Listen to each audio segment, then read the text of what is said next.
Everyone says Arthur's greatest mistake was trusting Dutch, but Arthur himself tells us what actually haunts him. Oh, what was his name? Isaac. It wasn't Dutch, it wasn't Micah. It was actually a little boy named Isaac. Because before Arthur Morgan became one of gaming's most beloved outlaws, he almost had a family, and he lost them all. This is the saddest part of Arthur Morgan's story. Let's start off with the woman that everyone knows, Mary Linton. Before RDR2, Arthur and Mary were deeply in love. The problem? Mary wanted Arthur, Arthur wanted Mary, but then Dutch always came first. Mary begs Arthur to leave the gang, to stop running, to build a life with her, start a family with her. I'm a wanted man, Mary. If anyone close to me, well, they're wanted too, and I can't have you wrapped up in that. But it's coming to an end. This time it really is. Run away with me, Arthur. Run away right now and don't look back. I want to. More than anything, I want to. But I've got some people I need to take care of. And Arthur just couldn't do that. The gang and Dutch came first. Every time he got close to escaping the gang, the crime life, Dutch just pulled him right back. He always believed there'd be another chance to get to Mary, to build that life after they've achieved everything they wanted to, but there wasn't. Throughout the game, Mary gives Arthur chance after chance, meet in Saint Denis, run away together. You can literally feel Arthur wanting to say yes, but every single time the gang comes first. Then there's a part that a lot of players miss. Mary wasn't Arthur's first chance at happiness. Years before the events of the game, Arthur had another relationship, a waitress named Eliza. It wasn't some grand romance or anything, but together they had a son, Isaac. Arthur wasn't exactly father of the year.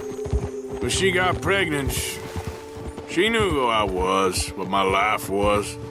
I didn't want to promise nothing I couldn't keep, but I said I'd do right by them. Being an outlaw made that absolutely impossible. But he would visit them, supported them, brought them money wherever he could. It wasn't perfect, but for him it was real. It was his family. Until one day Arthur arrives back after doing another stint with the Dutch and the gang. I got there one day and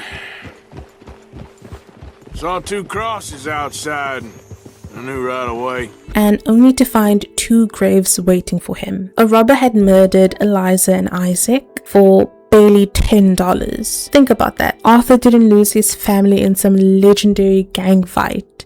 He lost them over some pocket change, and there was absolutely nothing he could have done for them. And again, this is just an example of Arthur choosing Dutch and the gang over family. And after that, Arthur changes forever. Pardon me, feeling that kind of pain. But I know now that you don't get to live a bad life and have good things happen to you. You start noticing it everywhere. The way he watches John, Abigail, and Jack, the way he protects the younger members of the gang, the way he helps, strangers quietly. He's constantly trying to save other people because he couldn't save the people that mattered the most to him. Then Mary comes back into his life, and all of a sudden he gets one last chance, one last opportunity to choose love instead of the gang. But Arthur still doesn't leave, and it's not because he doesn't love Mary, but because at this point he doesn't know who he is without Dutch. And by the time Arthur finally realizes that Dutch is wrong, it's too late. Brother Dorkins is very jealous.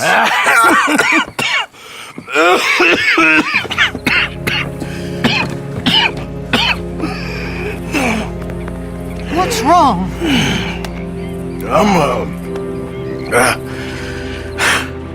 I'm dying, sister. His tuberculosis had already eaten half his lungs. And near the end of the game, Mary sends Arthur one final letter. Arthur. Oh, Arthur. I was just starting to dream the silliest and softest of dreams. I miss you, and I will always miss you. But you must let me go now. I enclose a ring you gave me many years ago, when we were both young. Not because I don't like it, but because I care for it far too much, and it reminds me too much of you. I hope one day you will find some people in love who can use this, for it kept me thinking of you all these years, and I hope by returning it to you, I can finally be free. goodbye.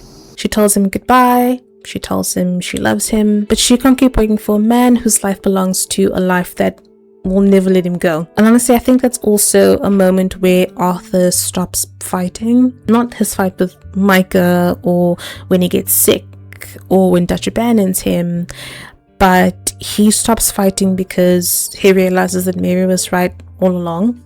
Arthur spends years believing that loyalty was his greatest strength, but loyalty became his own prison. He stayed loyal to Dutch, he stayed loyal to the gang, he stayed loyal to a life that was keeping everything from him. His son, his future is trans with Mary, and that's why Arthur's story kind of hurts a lot when you sort of look into the finer details of his life. He wasn't chasing money, he wasn't chasing fame, he was chasing redemption, while slowly realizing the life he actually wanted had disappeared. Maybe that's why Arthur Morgan is one of gaming's most beloved protagonists, because underneath the cowboy hat, the gunfights, the outlaw legend, he was just a man mourning a family he never got to love properly or love entirely. He was just a man mourning a family he never got to come home to.